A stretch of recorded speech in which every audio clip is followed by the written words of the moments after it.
Assalamualaikum warahmatullahi wabarakatuh. Alhamdulillahilladzi an'amana bi ni'matil imani wal islam wa nusalli wa nusallimu ala khairil anam sayyidina Muhammadin wa ala alihi wa sahbihi ajma'in, amma ba'du. Hadirin yang dimuliakan Allah, marilah kita panjatkan puji syukur kehadirat Allah Subhanahu wa taala yang telah memilih kita menjadi orang pilihan Allah, yaitu orang yang selalu taat kepada Allah. Selawat serta salam semoga senantiasa tercurah kepada Nabi kita, Nabi Muhammad Sallallahu Alaihi Wasallam beserta keluarga dan para sahabatnya.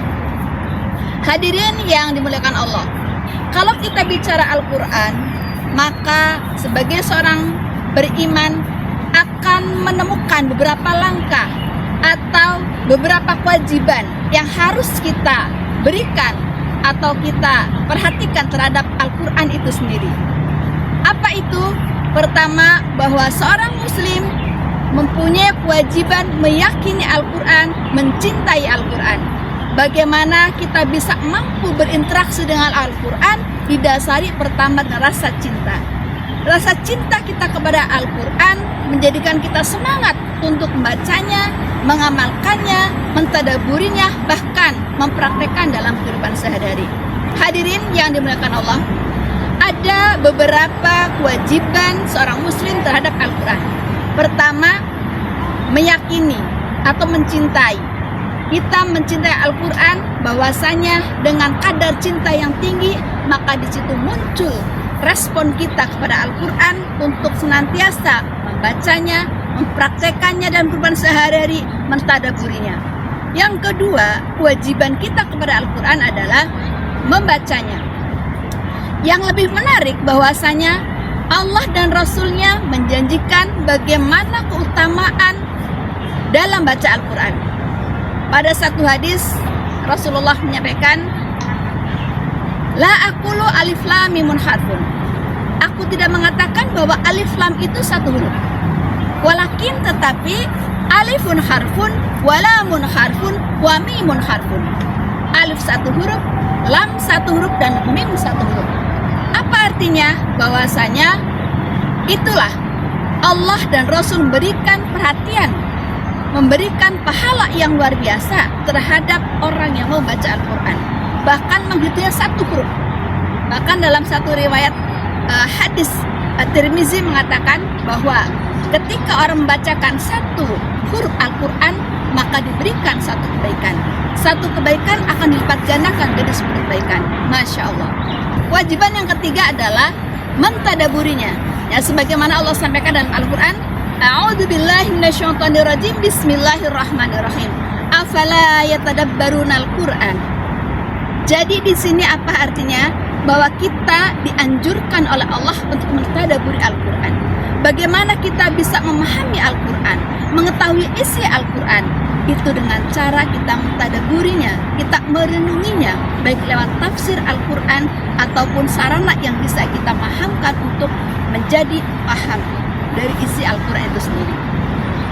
Yang keempat adalah ketika kita sebagai seorang muslim untuk meningkatkan lebih jauh lagi interaksi kita dengan Al-Quran, maka selain meyakininya, membacanya, mentadaburinya, justru di sini letak tingkat selanjutnya, yaitu mempraktekkan, melaksanakan, mengaplikasikan nilai-nilai Al-Quran dalam kehidupan sehari-hari, sehingga bisa nyata apa tujuan Al-Quran diturunkan.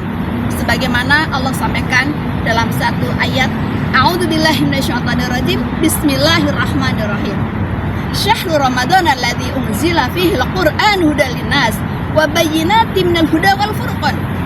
Bahwasanya Al-Qur'an diturunkan sebagai huda linnas, sebagai petunjuk manusia, sebagai pemberi kabar gembira, sebagai penjelas, sebagai furqan, pembeda. Disinilah letaknya bagaimana kita bisa mengaplikasikan nilai-nilai Al-Quran sehingga bisa menjadi tujuan hidup, menjadi jalan hidup, petunjuk hidup dengan cara kita setelah mentadaburi, kita juga praktekkan dalam kehidupan sehari-hari. Hadirin yang dimuliakan Allah, banyak di masyarakat kita merasa menghormati Al-Quran, merasa mencintai Al-Quran, merasa peduli dengan Al-Quran, tapi di masyarakat kita masih kepedulian itu bersifat fisik, ya. Bagaimana ketika kita lihat ada seorang anak yang menginjak-injak isi Al-Quran, tapi justru orang tua tidak peduli. Anaknya pacaran, anaknya buka aurat, tidak peduli. Tetapi ketika anaknya menginjak-injak Al-Quran secara fisik, begitu marahnya orang tua kita. Itulah adanya penyadaran bahwasanya memperhatikan nilai-nilai Al-Quran tidak hanya sebatas fisik. Terakhir, kewajiban seorang muslim terhadap Al-Quran adalah mendakwahkan. Balighu anni walau ayah. Bagaimana Rasulullah menyampaikan bahwasanya nilai kebaikan seorang, nilai seseorang di mata Allah, khairukum man ta'allamal Quran. Sebaik-baik kamu adalah orang yang belajar Al-Quran dan yang mengajarkannya. Inilah balighu anni walau ayah. Sampaikan dariku walaupun satu ayat. Itulah peran kita, kewajiban kita terhadap Al-Quran sebagaimana Rasul dan Allah sampaikan. Pertama, meyakininya atau mencintainya, membacanya, mentadaburinya, melaksanakannya atau mempraktekkan dalam kehidupan sehari-hari, dan juga mendakwahkannya. Itu saja 5 kewajiban seorang muslim terhadap Al-Quran, ya, sehingga kita menjadi orang-orang yang sukses sebagai seorang muslim, ya, sebagaimana disampaikan oleh pemimpin dunia Barack Obama mengatakan bahwa kesuksesan atau keberhasilan itu tidak bisa dicapai dengan begitu saja, melainkan ada kerja keras dan perjuangan. Artinya apa? Bahwa kita kalau ingin sukses sebagai seorang muslim, maka ada perjuangan. Bagaimana kita berjuang dengan Al-Quran dari baik meyakininya atau mencintainya, membacanya, mentadaburinya, mempraktekannya, dan memperjuangkannya. Itu saja, semoga yang sedikit bermanfaat. Wallahu a'lam bishawab.